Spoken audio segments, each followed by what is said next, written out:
Good moral character.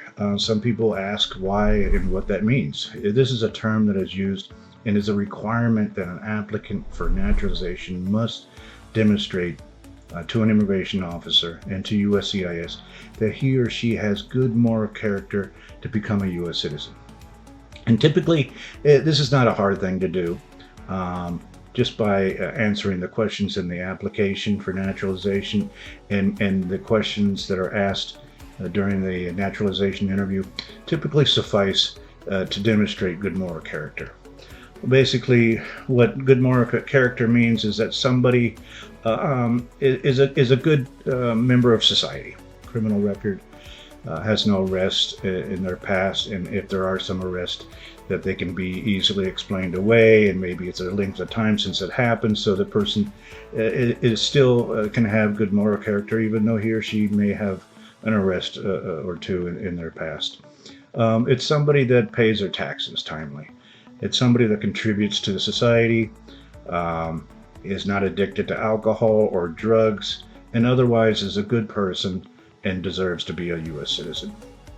So, on the day of your interview for naturalization, you would go in and have your interview, and the immigration officer will ask you several questions, the same questions that you filled out and you answered in your naturalization application before you sent it into USCIS. And again, if there's some sort of issue where perhaps the officer thinks that perhaps you don't have good moral character, he or she will ask you more questions about any issue that he or she may have and needs to ask you about. But typically it's a fairly straightforward thing. Nothing to really be concerned about. If you're an upstanding person in the community, you hold a job, pay your taxes, otherwise a good person, then it's typically not an issue. So anyway, that's a good moral character for the N-400 naturalization.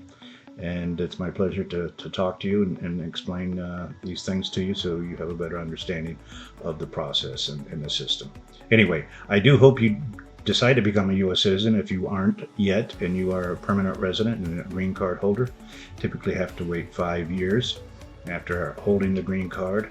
3 if you married and became a permanent resident due to your marriage to a U.S. citizen.